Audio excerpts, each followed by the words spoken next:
Good morning, good afternoon, good evening, everyone, and thank you to the Macular Society for inviting me to talk to you today about the role of the complement system, a very powerful part of your immune system, in age-related macular degeneration, or AMD. By way of introduction, my name is Simon Clark, and I am the current Helmut Ecker Endowed Professor of AMD based at the University of Tübingen in southern Germany. I'm a protein biochemist by training and an immunologist by trade, and I've studied the role of complement in health and disease all over the body for almost 20 years, since my PhD at Oxford. After my PhD, I moved to Manchester, and that's actually when I fell in with a bad crowd. I started hanging out with the ophthalmologists, and they kept telling me about the role of the immune system in various different ocular diseases, and that's been my main focus in my professional capacity ever since. I teamed up with one particular consultant ophthalmologist called Professor Paul Bishop, and together we did a lot of work investigating the role of complement in AMD. It was Paul and I, with the unfaltering support of the Macular Society, who founded the Manchester Eye Tissue Repository. It was then Europe's largest collection of human post-mortem donor eye tissue for use in research. And using this tissue led to a whole range of scientific discoveries that changed the way we understood immune regulation in the eye. After 12 very happy years at Manchester, my family and I moved to Germany to continue the work at Europe's largest dedicated institute for ophthalmic research in Tübingen. So I am aware that many of you in the audience today will be acutely aware of what AMD is, but I think it would be useful perhaps to have a little bit of a background for other members of the audience.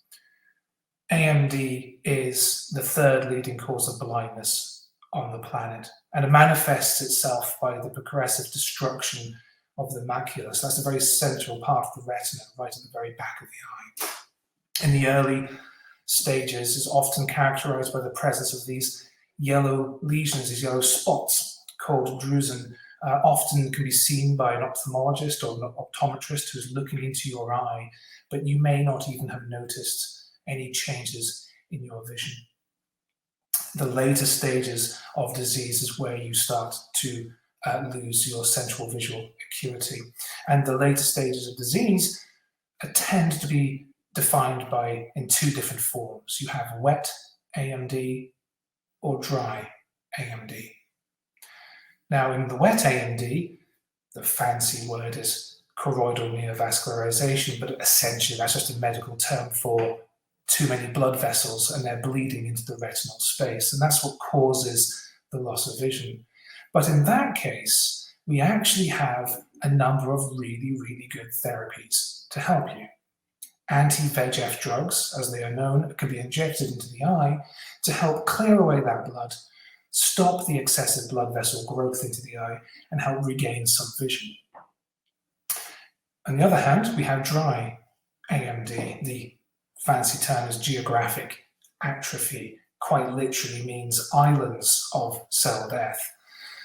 And regrettably, in that case, we currently have no therapeutic intervention, although there is some hope. And later on in the talk, near the end, I will talk about some of the things that are happening in the pipeline. And hopefully, by the end of this year, we will actually have an FDA-approved drug that can help. But in either case, what happens in the back of the eye is your photoreceptors, the rod and the cone cells, the cells responsible for allowing you to see.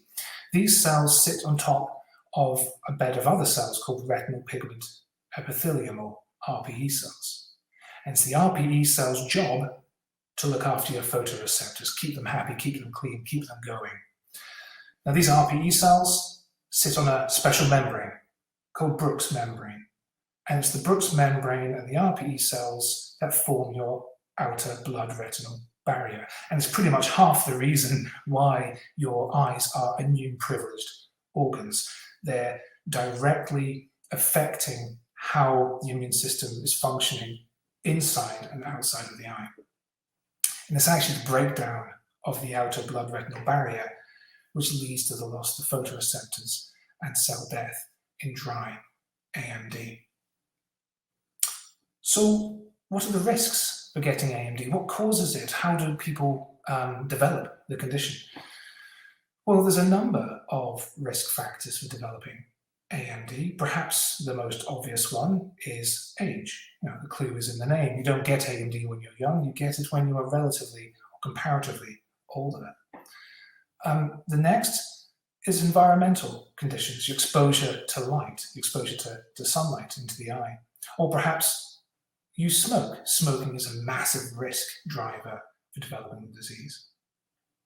Diet, what you eat, is a big risk factor. In fact, one of the big studies, the European studies done, was led by Tübingen. They showed that somebody who had a diet rich in green leafy vegetables and fish, what they call the Mediterranean diet, was much more protected from developing AMD than somebody who consumed a purely Western style diet, so processed meats and so on and so forth. So that was a big, big thing. But at the end of the day, AMD is predominantly a genetically led disease. You often find it tracking in a family in a hereditary style fashion. So if your parents both had it, the chances are you are of increased risk of developing the disease. Over the last couple of decades, genetics and genetic studies have gone through a bit of a renaissance. They have developed new techniques. We've sequenced the whole human genome. They've gone through a number of different techniques, and we were promised they were going to solve the world of all diseases. It didn't quite work out that way, but one glaringly obvious success of all the genetic studies is actually AMD. One of the techniques used was called genome-wide association studies, or GWAS. The principle is actually very simple. You take a whole load of people with one particular condition, put them to one side, and you take an old group of other people who are demographically the same age, the same race, the same background, but who don't have the disease. You sequence everybody's genomes and you compare the two to see what the differences are. This technique has been applied to many, many, many of science's most important questions around cancer, and so on, and even why people from the Nordic countries are so tall. But there's no question the only real major success has been around AMD, because in AMD, the GWAS studies clearly identified a series of changes in the human genome that led to a massively increased risk of suffering from AMD. I won't go into the massive details, but suffice to say that there are two main risk loci, that's a fancy term for locations. One on chromosome 10 and another one on chromosome 1. Now, the truth of the matter is we don't really know what's happening on chromosome 10. All these genetic variations in that chromosome are around genes that we're not 100% sure of exactly what they do. Although I am aware of some very exciting studies in this area, and so maybe within the year we'll have a far better understanding. But it's a different story in chromosome 1, because all the genetic variants happen in one particular part of chromosome 1, and a part called the RCA cluster. And that stands for Regulators of Complement Activation Cluster. And unlike chromosome 10, scientists know exactly what the genes here are doing. They are quite literally regulating the activation of your complement system. Now, what is the complement system? Well, the complement system is the part of the medical textbook that makes medical students break out in a cold sweat. It is a particularly complicated part of immunology. I am not going to bore you with all the intricate details of the complement system. Suffice to say that it is the bit that precedes your antibody response. It's your first line of defense against bacterial infections, viruses, and all sorts of nasties that are out to try and kill you. So it's a very, very powerful part of your immune system. And like any powerful weapon, it must be controlled. And if you lose control of it in any way, things start to go wrong. The genetic mutations that occur on chromosome 1 in the RCA cluster essentially lead to a loosening of the tight regulation of the complement system. Most of the mutations occur in one gene called the complement factor H gene. Now, this factor H gene makes a factor H protein which floats around in your blood, and its job is to switch off your immune system if it gets activated on your host cells and tissues. One tissue that it is particularly important is on Bruch's membrane, because Bruch's membrane doesn't actually have any other way of switching off the complement system except for factor H. So it is no surprise then that mutations in this one gene not only affects the complement system, but particularly in your eyes, not anywhere else in the body.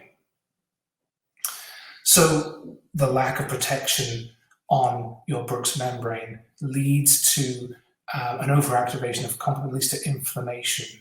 It recruits all your circulating immune cells into the back of your eye and starts to cause a breakdown of this outer blood retinal barrier, which makes, of course, your photoreceptors very, very sick. And ultimately, they die off, and that's when you lose your visual acuity. Perhaps, unsurprising then, people are super, super keen to work out exactly what's going on with this complement system in the back of the eye.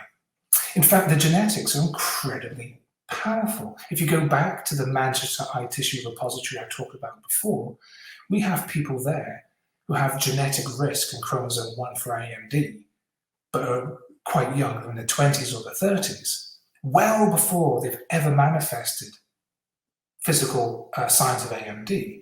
And yet, when we look at tissue sections from their macula and compare them to somebody with no genetic risk at the same age, we can actually see evidence of complement activation in the back of their eye. So we know the complement system is a very, very early stage event in AMD.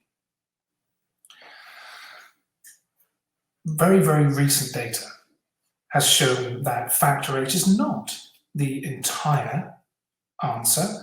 There are some other genes on that RCA cluster that are very, very similar to factor H.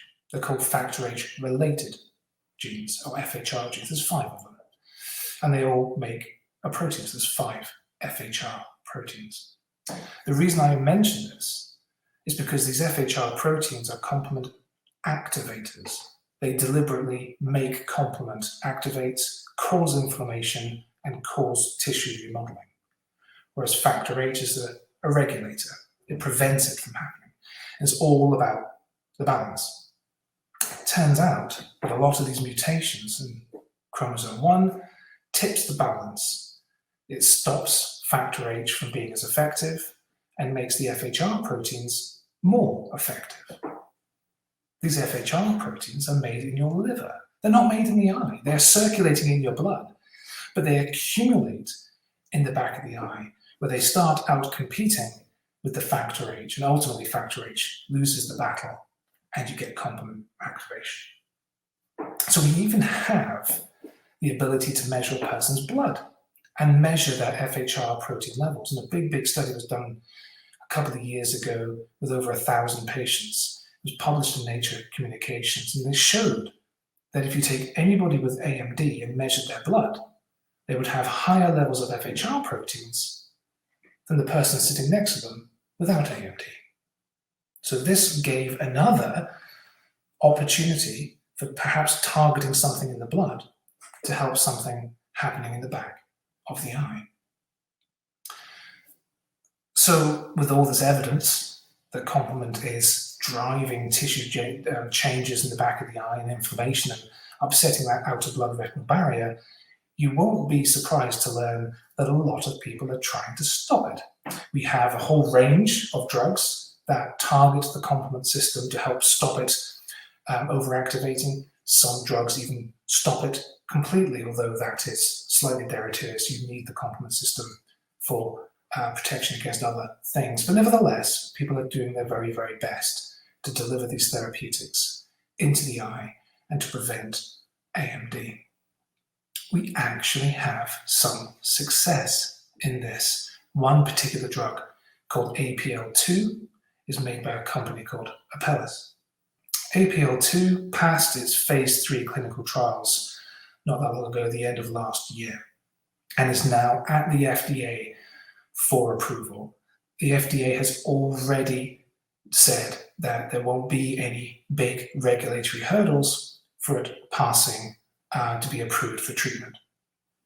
APL-2 targets the central part of the complement system, effectively switching it off entirely. And although it has its own problems in terms of delivery and in terms of efficacy, it can stop or it can prevent or slow the progression of the geographic atrophy lesions in dry AMD by up to 25%.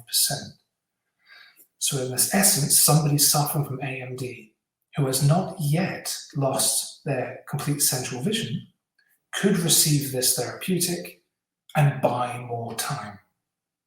Now, admittedly, this is the lowest bar of efficacy we could accept, but ultimately it's a perfect demonstration that you can alter the overactive immune system in the eye and physically get a result that could be beneficial to the patient.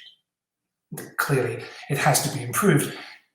Ideally, we want to be able to deliver something and stop the growth of these lesions completely, but we're not there yet.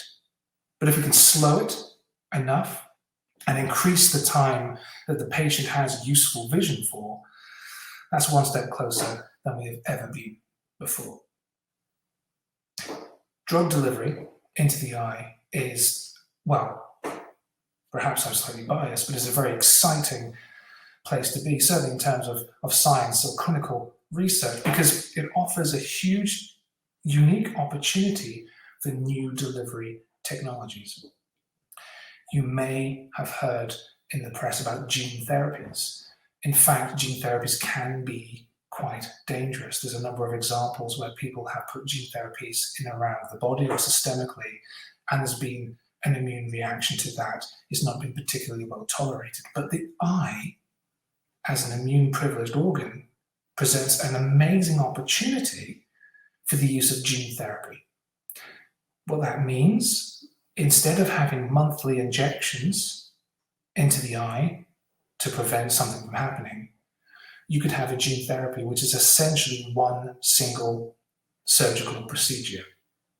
It delivers the drug into the back of the eye, and the back of the eye synthesizes the drug itself for the rest of your life, and it's slowly there turning over in the back of the eye.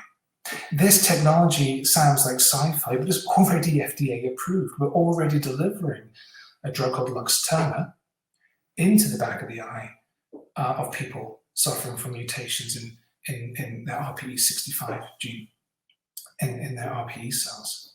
Not related to AMD, but the principle is the same. And there's a number of clinical trials employing this technology to try and deliver an effective anti-complement therapeutic in a way that can be sustainable and a one shot and done moving forward. So I think there's great hope.